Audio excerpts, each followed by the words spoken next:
Mike, I hope you're having a great day, man. Welcome back to T-Town. Yeah, buddy, it's been too long, man. It's good to be back on with you guys. I'm having a good day, trying to stay warm over here in Atlanta, but thanks so much for having me on. Hey, listen, we are going to spend a little time talking about Alabama football, and I know we caught up with you maybe 5 weeks ago or so and spent a little time, but another few weeks in, man, this team looks as dominant as ever. What do you see in this football team?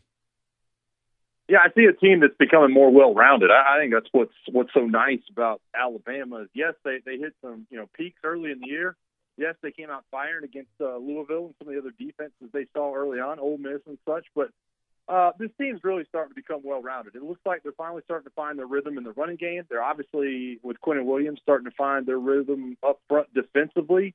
And they're starting to find a pass rush, and they're finally, disrupting some of the things the other quarterbacks are doing. And so, I think it was nice. Last time I came on, we talked about all the points being scored and the historic numbers and Tua for Heisman and, how many carries will Damian and Najee get. But the farther we move through the season, the more tinkering that has been done, the more you see Deontay Brown be inserted into the lineup a couple of weeks ago. And this defensive unit and this secondary is really starting to come around and be dominant in their own right. And I think a team like that, I think the team that can beat you and dominate you defensively and can beat you and dominate you offensively, I think that's a frightening thing for the rest of the SEC. That's a frightening thing for Auburn. It's a frightening thing for Georgia and anybody that hopefully this team runs up against here in December and January.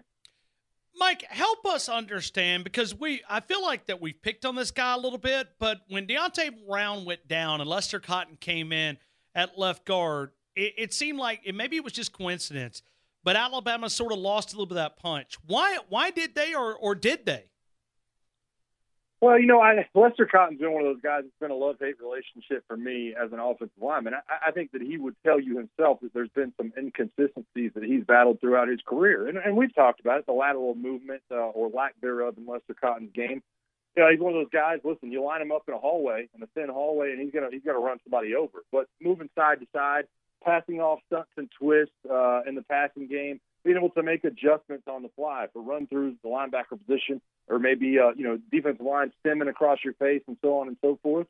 I think that's the way you attack him. And I think as he's moved throughout his career, I think people have gotten film on that. I think other teams have seen film on that and said, you know what, we can get this guy if we move side to side. We don't want to stand in front of him, much like a boxer that, punches with good jabs, but if you can move your head side to side, he might not be able to hit you. And so I think he would admit that. I think that most of the players around him would probably admit that Deontay Brown, while not as dominant, head-to-head and really lining up and just running somebody over, that Deontay Brown just brings a more well-rounded nature, of offensive line play. And I think this offense has flourished because of it. I think he's been, really good in the passing game. I think he's been really good in the running game, and hopefully they can find him back healthy here in a week or two. We're talking to Mike Johnson, the All-American offensive lineman at the University of Alabama. He also does his own radio show, Open Mic with Mike Johnson on the Backroads Sports Network. And Mike, let's continue here. Where do you see this Alabama team having any problems? As you maybe, and I say problems, you got to remember it's not really a problem, but it's maybe somewhere that you would like to see them improve going into this game against the Citadel. Yeah, it's hard to say anything that is anything problematic on the field for Alabama right now. I think we've just been getting greedy at that point, but. I think the interior run defense to me, and this is a combination of a lot of things, but I think when you look, and Ryan, you know as well as I do, when you look at Alabama's defense, it's changed. It's not the way it was 8, 9, 10 years ago. We've got some great defensive linemen. We've got some great linebackers, don't get me wrong, and it needed to change. But you don't have that A and B gap run stuffers like you once did at the linebacker position or the Terrence Cody holding down the zero nose. This team moves a little bit more side to side. There's a lot more speed at the second level. And so I think there has been teams, now it hasn't happened in a couple of weeks, but there has been teams that have been able to really run the ball right at Alabama. And I think that's cause for concern. I think when you look at the combination of being able to be successful in the running game and then also trying to trick the eyes of the secondary. Sometimes we have seen blown coverages in the secondary. And so the combination of those two things, Ryan, that really causes me for concern when I look at Georgia.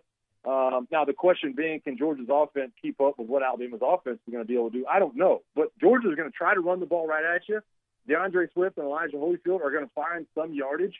And then Jake Brown's going to pull the ball, and he's going to try to beat you deep. And that's what Georgia's built on. And I know that, Nick Saban knows it. I know that our defensive staff knows it. And I know that they'll be willing to, prepare and game plan for that game. But I think Alabama defensively has been susceptible to that. I just think at LSU and Mississippi State couldn't run the ball, so it didn't work in those games. But if Georgia's able to do that, I think that's probably what Georgia will game plan and try to really exploit on that Alabama defense. All right, so Nick Saban doesn't care what we think, and that's okay, Mike. I mean, he may care what you think because you played for him, but we're going to look up past just a little bit because we're going to be a little limited next week. We're going to miss a couple of shows because of the wonderful holiday. How do you describe the Alabama-Auburn game to an outsider? Like if they walk up to you, Mike, in your NFL days or your days in the radio that you're doing there throughout the region, if they walk up to you, an outsider, and say, explain Alabama and Auburn, how do you do it? I don't know that you do. I don't know if there is any way to explain it unless you live, as a part of it. And listen, you and I both, we talk for a living. We are able to use a ton of words and explain things on the radio, but I don't know that there's a way to do it, Ryan. I really don't. I've brought people to the Iron Bowl. I've told people about the Iron Bowl. I think really the passion is felt the most during the anxiety that an Alabama or an Auburn fan feels during the game. It just feels like your whole body is going to melt down when the other team does something good or your team does something bad. And I try to explain it as much as I can. I just don't know that outsiders will ever get that. You take the most passionate thing in somebody's life and you amplify it by 10 and then tell them it's going to come down to 3 hours a year. I think that's the only way to be able to put it out on the table to anybody. Everybody's got passions. Your passion could be a million different things. Your passion could be your job. But shrink that down into 3 hours every 365 days and tell people that their entire passion stands on that. I think that's where you really get people to start looking at you and going, okay, I kind of see what you're saying here. Well, see, the reason why I ask you that question is I keep hearing about this Ohio State-Michigan. That's like elementary compared to this rivalry. I really believe it. The way that they played at 11 o'clock in the morning. Okay, 11 o'clock in the morning. I don't know if you can have a rivalry game at 11 o'clock in the morning with Ohio State-Michigan. To me, it's Alabama and Auburn. And when you hear people compare the two, it's like you really don't really understand this Alabama and Auburn rivalry if you're comparing the two. Yeah, listen, I've been around players in the NFL that were from those universities up north, and I get it. You're not allowed to use an M or an O, or you do different things throughout the week.